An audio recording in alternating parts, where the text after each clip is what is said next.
আসসালামু আলাইকুম রহমতুল্লাহ বরকাতুহ। প্রিয় ভিউয়ার্স, আশা করি সকলেই আল্লাহর অশেষ রহমতে ভালো আছেন। আজকে আমরা পবিত্র কোরআনুল কারীমের গুরুত্বপূর্ণ একটি সূরা নিয়ে আলোচনা করব, সূরাতুল আনফাল। সূরা আনফাল তারতিব বিন নজুল। নাজিলের ধারাবাহিকতা তথা কোন সূরার উপর নাজিল হয়েছে তা বিবেচনায় এটি ৮৮ নং সূরা। এর আগে সূরা বাকারা ও পরে সূরা আলী ইমরান নাজিল হয়। তারতিব ফিল মুসহাফ। বর্তমান কুরআন মাজিদের বিন্যাস অনুযায়ী এটি ৮ম সূরা।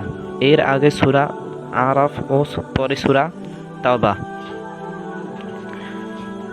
এক নজরে আনফাল দ্বিতীয় হিজরিতে বদর যুদ্ধের পর নাজিল হয়। সূরার ক্রমিক নং ৮।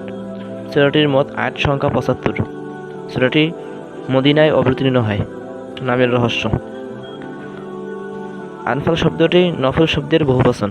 নফল মানে পুরস্কার, বাড়তি পাওনা, আর আনফাল মানে যুদ্ধ লাভ করা সম্পদ। যুদ্ধে লাভ করা সম্পদ মুমিনের জন্য একরকম বাড়তি পাওনাই বলা যায়, কেননা সে তো সম্পদের আশায় যুদ্ধ করে না, করে আল্লাহর সন্তুষ্টির জন্য।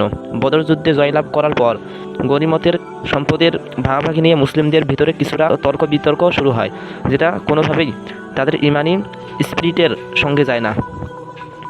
এ কারণে সূরার শুরুতেই আল্লাহ তাআলা মুমিনদেরকে তাকওয়া ও ইখলাসের এক অনবদ্য রিমাউন্ডার শুনিয়ে দিলেন, আর সেখান থেকেই সূরার নাম হয়েছে আনফাল।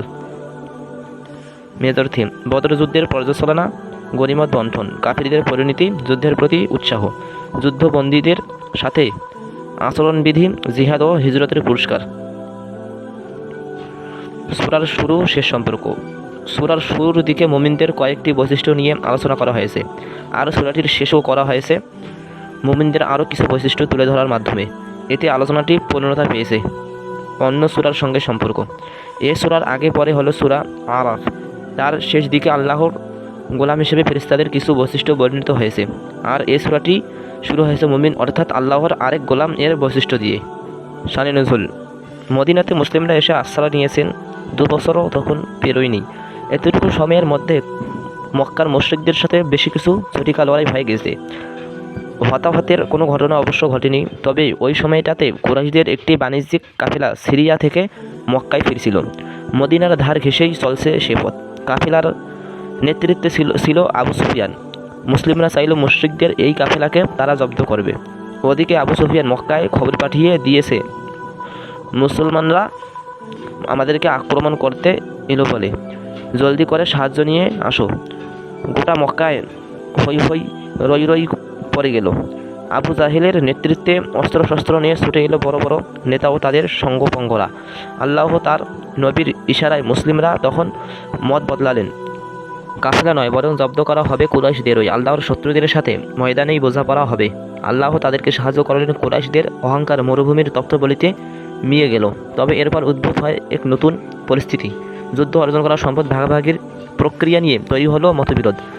এই সব ব্যাপার নিয়ে এই সূরা বিস্তারিত আলাপ করেছে, নিয়ে এসেছে সমস্যার সমাধান। যুদ্ধে মুমিনদের করণীয় কী, যুদ্ধে জয় পেতে হলে মন মানসিকতা কেমন থাকা চাই, শক্তি চুক্তির ব্যাপারে কোনো ঝামেলা হলে কী হবা করবে। মোটা দাগে বদরের প্রেক্ষাপটকে সামনে রেখে এই সূরাটি নাজিল হয়। সেগমেন্ট: প্রকৃত মুমিনের পরিচয়। সূরার শুরুতেই আল্লাহ তাআলা প্রকৃত মুমিনদের পরিচয় আমাদের সামনে তুলে ধরেছেন, সেই সাথে ঘোষণা করেছেন তাদের পুরস্কার। মুমিনদের জন্য আল্লাহর পরিকল্পনা।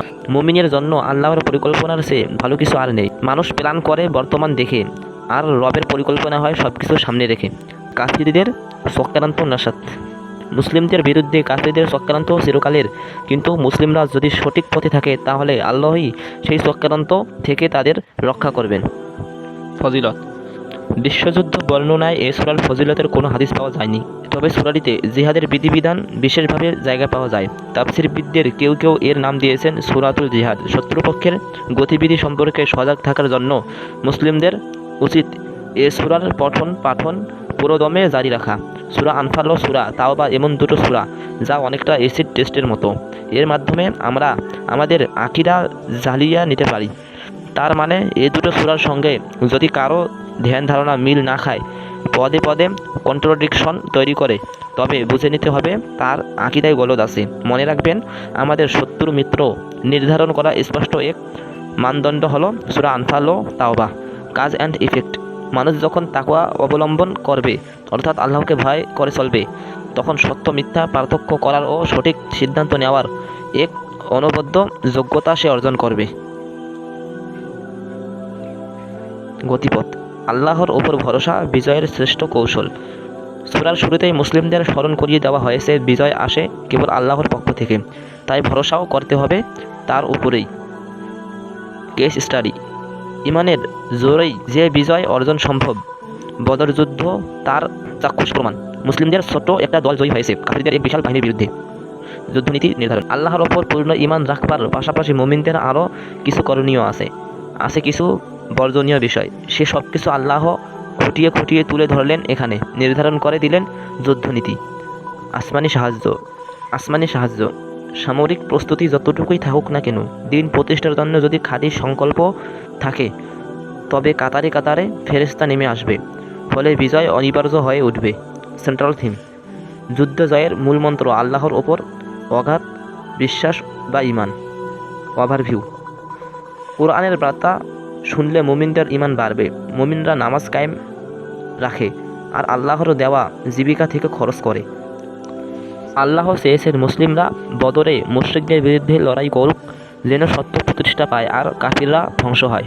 যুদ্ধের ময়দানে ছেড়ে পালানো জঘন্য কাজ, এতে আল্লাহ তাআলা রেগে যান।